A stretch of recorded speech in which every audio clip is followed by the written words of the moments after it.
Assalamualaikum students. Welcome in the class of Physical Chemistry 2, and the topic of discussion today is calculation or derivation of molecular velocities from Maxwell's distribution law.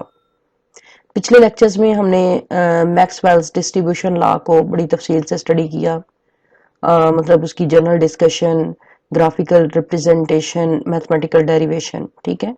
और अब इस lecture में हम derivative करेंगे molecular velocities को from Maxwell's distribution law.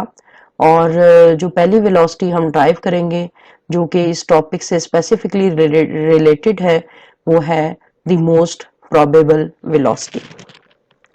So what is the most probable velocity? The most probable velocity is defined as the velocity possessed by the maximum number of molecules of a gas at a given temperature. तो किसी भी temperature पे एक लम्हे में जो maximum number of gas molecules जिस velocity को अटेन करते हैं, this is refer to as most probable velocity. The expression of most probable velocity can be derived mathematically using the condition of maxima by setting first derivative of 1 over n into d and c over dc with respect to speed equal to 0. तो अब most probable velocity को हम Maxwell equation से किस तरह से drive कर सकते हैं कि हमने ये वाला जो एक्सप्रेशन है which is on the left hand side of the Maxwell's equation, इसको हमने डेरिवेट करना है, ठीक है, विद रिस्पेक्ट टू स्पीड, ठीक है। ये देखें, ये विद रिस्पेक्ट टू स्पीड यानी 1 over n into d n c divided by d c, ये विद रिस्पेक्ट टू स्पीड इसको डेरिवेट करना है और जो डेरिवेशन का रिजल्ट आएगा उसको हमने 0 से इक्वेट करना है, राइट। तो हमारे पास जो एंड रिजल्ट होगा वो ये वाली इक्वेशन आएगी। ये ये जो मोस्ट प्रोबेबल वेलोसिटी है उसको इस इक्वेशन से रिप्रेजेंट करते हैं, यानी CMP is equal to 2RT over m under root, ठीक है। तो अब ये वाला जो ये इक्वेशन किस तरह से आएगी, ये वाली जो मैक्सवेल्स वाली इक्वेशन है इसको हमने डेरिवेट करना है, ठीक है, with respect to DC, right. और फिर जो हमारे पास रिजल्ट आएगा इस डेरिवेशन का उसको हमने 0 से इक्वेट करना है, ठीक है। अब क्वेश्चन ये अराइज होता है why we need to differentiate Maxwell's equation, ठीक है, यानी हमने इस Maxwell's equation को क्यों डेरिवेट करना है और फिर अगर डेरिवेट किया है तो उसको फिर हमने ये 0 के इक्वल उस डेरिवेशन को क्यों लेना है, ठीक है। द आंसर इज जब हम इसको डेरिवेट करेंगे, ठीक है, फर्स्ट डेरिवेटिव इसका हमने लेना है विद रिस्पेक्ट टू सी और फिर उसको इक्वल करना है 0 के, उससे क्या होगा, we will get by differentiating it we will get maxima condition, हमें मैक्सिमा कंडीशन मिलेगी by differentiating it, इसको differentiate करने से which is related to CMP, that is the maximum fraction of molecule possessing this velocity that is related to CMP in the curve. यानी जब हम इसको derivative करेंगे और उस डेरिवेशन को C के बराबर करेंगे तो हमारे पास एक ऐसी वैल्यू आएगी which will be related to CMP. यानी ये देखें, ये हमारे पास ग्राफ है, इसमें हमने नंबर ऑफ मॉलिक्यूल्स को वेलोसिटी ऑफ मॉलिक्यूल्स के अगेंस्ट प्लॉट किया है, ठीक है। तो जब हम मैक्सवेल्स इक्वेशन को उसका फर्स्ट डेरिवेटिव लेंगे और उसको फिर कंपेयर कर देंगे, इक्वेट कर देंगे 0 के बराबर, तो हमारे पास एक ऐसी वैल्यू आएगी जो कि इस कर्व में यहां से मैक्सिमा से रिलेट करेगी, ठीक है। अब इस कर्व में यहां पर देखें ये दो कंडीशंस हैं, ये मिनिमा की कंडीशन है, ये भी मिनिमा की कंडीशन है और ये मैक्सिमा की कंडीशन है। यहां पर मिनिमा की कंडीशन से क्या मुराद है कि इस पॉइंट पे देखें ये वाला कर्व ठीक है, स्पीड अब इस तरफ को बढ़ रही है और ये नंबर ऑफ मॉलिक्यूल्स इस साइड को है। तो यहाँ पर अगर 0 नंबर ऑफ मॉलिक्यूल है तो स्पीड देखें वो भी 0 को टच कर रही है। यानी इसका मतलब ये है कि number of molecule possessing 0 speed they are minimum, बहुत कम है, यानी 0 के इक्वल वो हो रहे हैं। तो ये मिनिमम कंडीशन हुई, ठीक है। और इस साइड पे देखें जैसे ये स्पीड बढ़ रही है, ये इन्फिनिटी की तरफ जा रही है, तो इसका मतलब ये हुआ कि number of molecule possessing infinity speed, this is also 0, ठीक है। तो इसलिए ये वाली और ये वाली, ये दोनों कंडीशन मिनिमा की कंडीशंस हैं और ये मैक्सिमा की कंडीशन है, ठीक है। यानी number of molecules possessing this velocity, तो मोस्ट प्रोबेबल वेलोसिटी जो है होती ही वो वाली वेलोसिटी है जो कि ज्यादा फ्रैक्शन ऑफ मॉलिक्यूल जो है इस वेलोसिटी को अटेन कर रहे होते हैं, तो उसको हम मोस्ट प्रोबेबल वेलोसिटी कहते हैं। तो मैक्सवेल इक्वेशन को जब हम डेरिवेट करेंगे और उसको जीरो के बराबर करेंगे तो हमारे पास ये वाला फैक्टर आ जाएगा, ठीक है। और उससे फिर हम जो CMP है उसको निकाल लेंगे।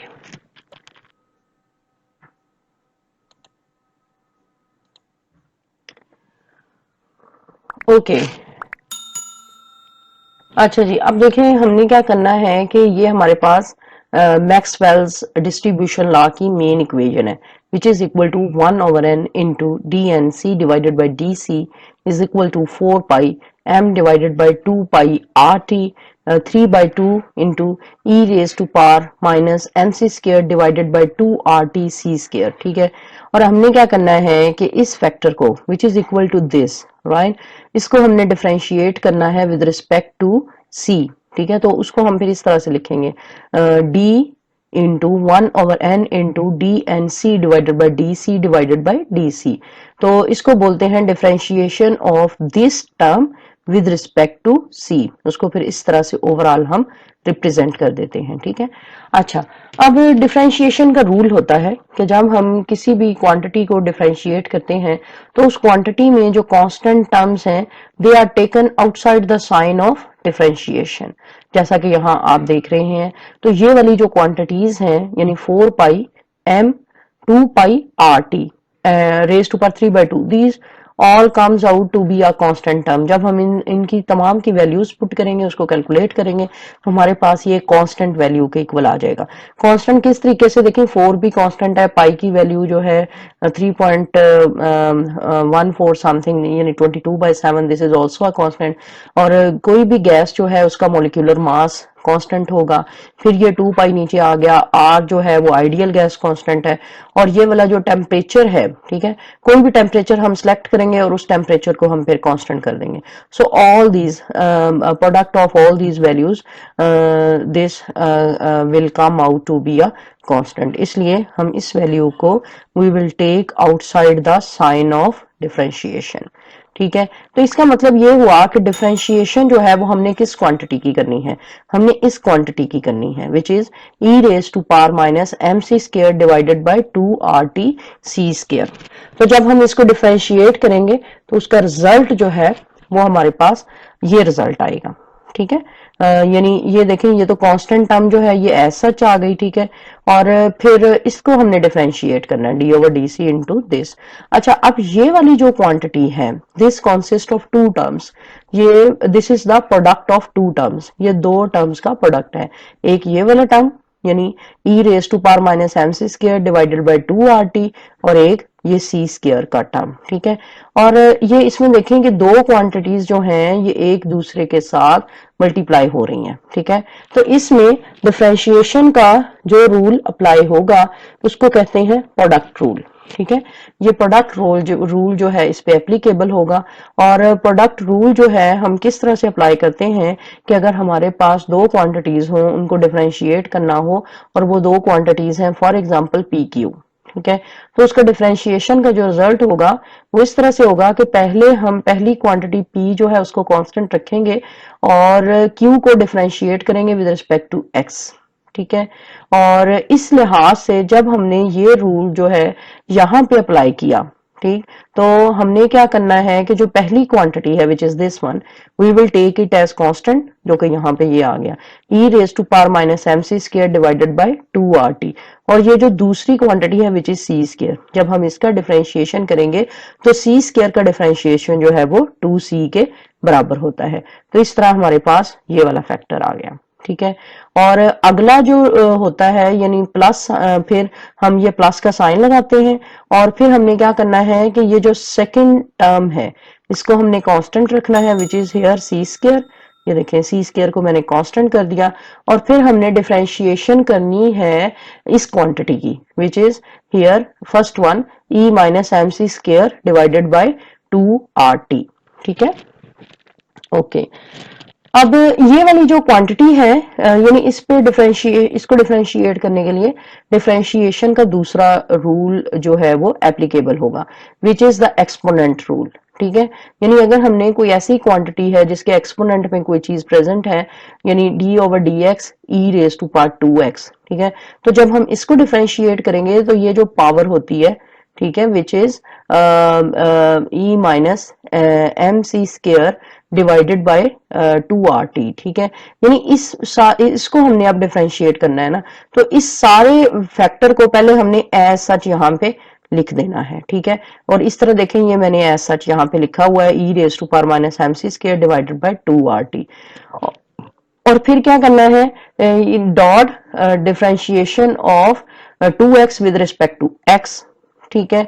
और अब जो इस तरह से डिफरेंशिएशन होता है ना, ये जो कांस्टेंट है, राइट, इसको तो हम जो है वो आउटसाइड द साइन ऑफ इसको हम इस साइड पे ले लेंगे 2 को, ठीक है। इसकी तो डिफरेंशिएशन नहीं होती कांस्टेंट की, वो ऐसा आ जाता है जैसा कि यहाँ पर हमने ये वाला टर्म लिखा, ठीक है। और जो x का डिफरेंशिएशन है विद रिस्पेक्ट टू x वो 1 के बराबर होता है, तो इसलिए यहाँ पर सिर्फ 2 ही रहेगा, 2 मल्टीप्लाइड बाय 1 वो 2 ही रहेगा ना, और साथ में ये e2x जो है ये आ गया। तो यही जो है ना वो हमने इस फंक्शन को डिफरेंशिएट करने के लिए अप्लाई करना है, ठीक है। तो ये देखें यहाँ पर ये मैंने डिफरेंशिएशन किया है, differentiation of minus M c square divided by 2RT। तो इसमें अब यहाँ तक तो हो गया, ठीक है। अब हमने सिर्फ ये जो इसका डिफरेंशिएशन करना है, तो इसमें जो कॉन्स्टेंट्स हैं इस इक्वेशन में विच आर, एक तो माइनस साइन है minus m divided by 2RT, तो इनको हम अलहदा लिख देंगे।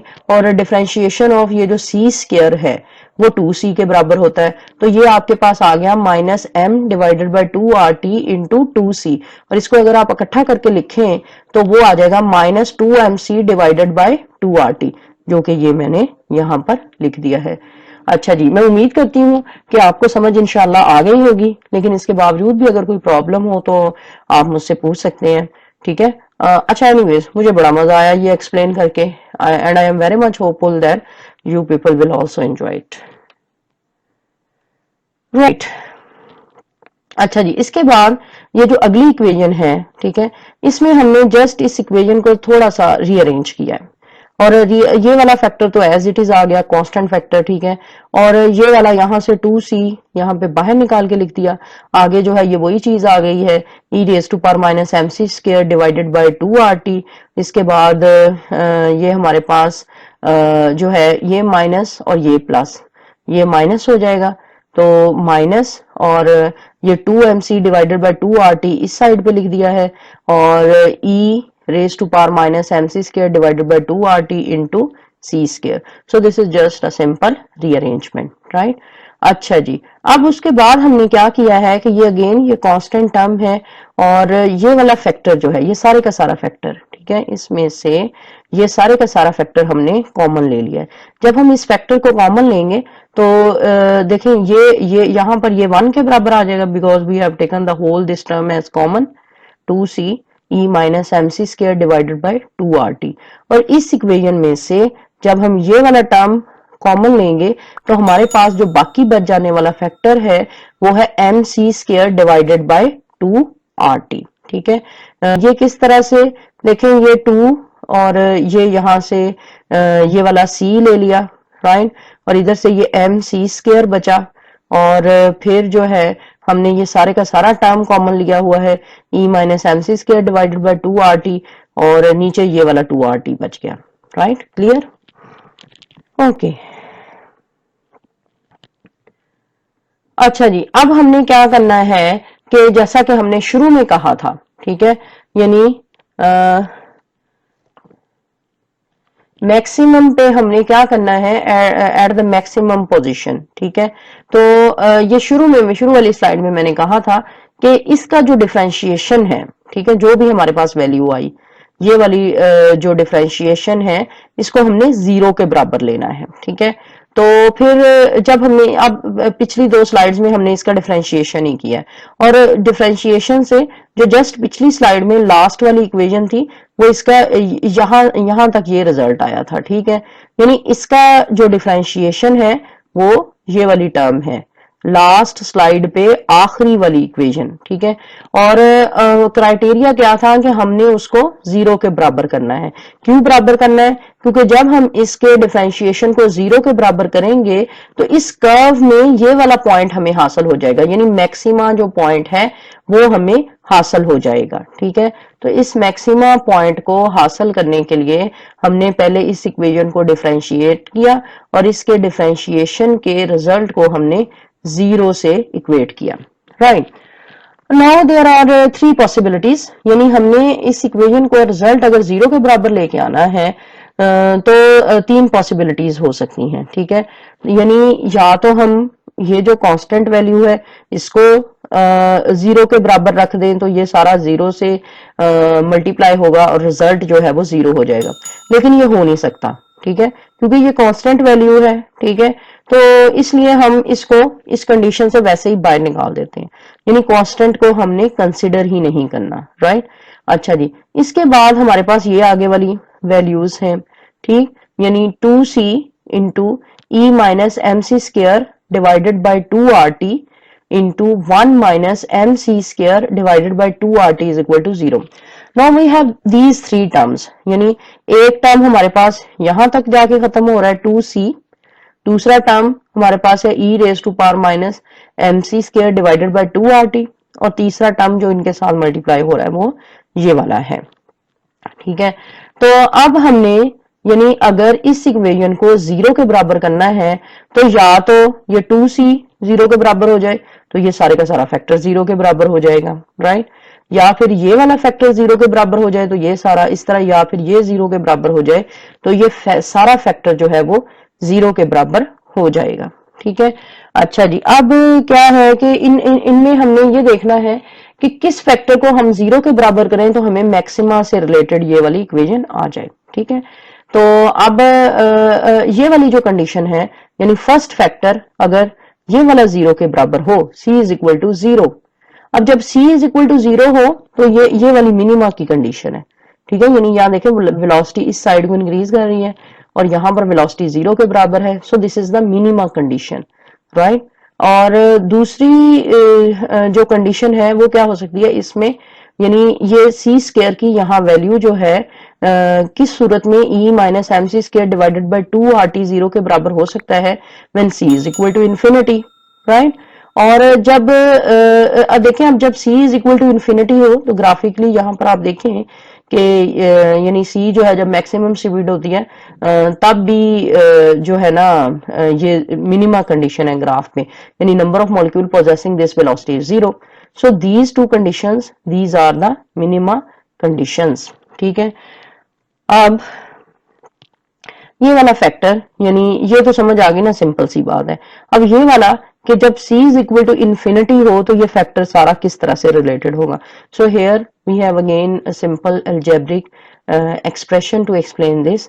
तो ये देखें, ये इस तरह से है ना, e रेज टू पावर ये माइनस x है, तो इसको हम इस तरह भी लिख सकते हैं 1 over e x is equal to 1 over ये e इन्फिनिटी, ठीक है। और 1 ई इन्फिनिटी 1 ओवर इन्फिनिटी के बराबर हो जाएगा और 1 ओवर इन्फिनिटी जो है वो 0 के बराबर आ जाएगा, ठीक है।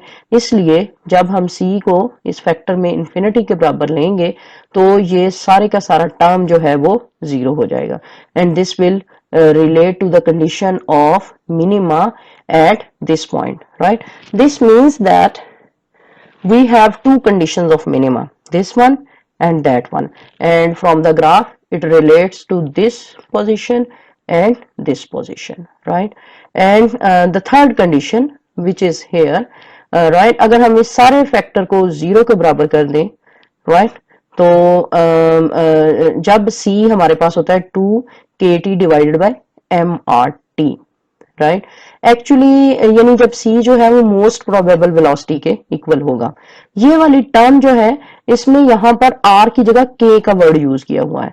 अगर आपने मेरे पिछले सारे लेक्चर्स अच्छे तरीके से स्टडी किए हैं तो उसमें मैंने बताया था ये जो स्मॉल k है ये बोल्ट्जमैन कांस्टेंट होता है और ये आइडियल गैस कांस्टेंट को शो करता है फॉर सिंगल मॉलिक्यूल, यानी सिंगल मॉलिक्यूल के लिए आइडियल गैस कांस्टेंट को हम k की वैल्यू से शो करते हैं, जो हमें किस तरह से मिलता है कि 1 मोल के लिए जो आइडियल गैस कांस्टेंट की वैल्यू होती है which is 8.314 for example joule kelvin inverse mole inverse, उसको अगर हम 6.02 into 10⁻23 से एवोगैड्रोस नंबर ऑफ मॉलिक्यूल से डिवाइड कर दें तो हमारे पास आर की वैल्यू आएगी 1 मॉलिक्यूल के लिए और आइडियल गैस कांस्टेंट की 1 मॉलिक्यूल के लिए जो वैल्यू होती है उसको हम k से रिप्रेजेंट करते हैं, ठीक है।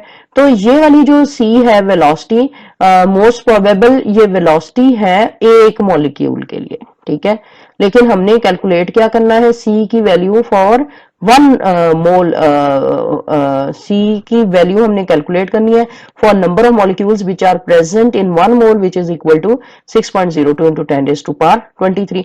एनीवेज ये तो जरा हट के बात हो गई।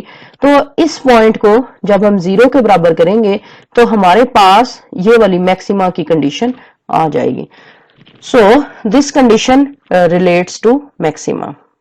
अच्छा जी, अब क्या है कि अब the first two possibilities correspond to minimum when, यानी अगर स्पीड जो है वो जीरो की अप्रोच हो रही होती है तो number of molecules possessing this speed this is also approaching to zero, और इसी तरह when speed approaching to infinity then the number of molecule possessing this speed this is also approaching to zero, right.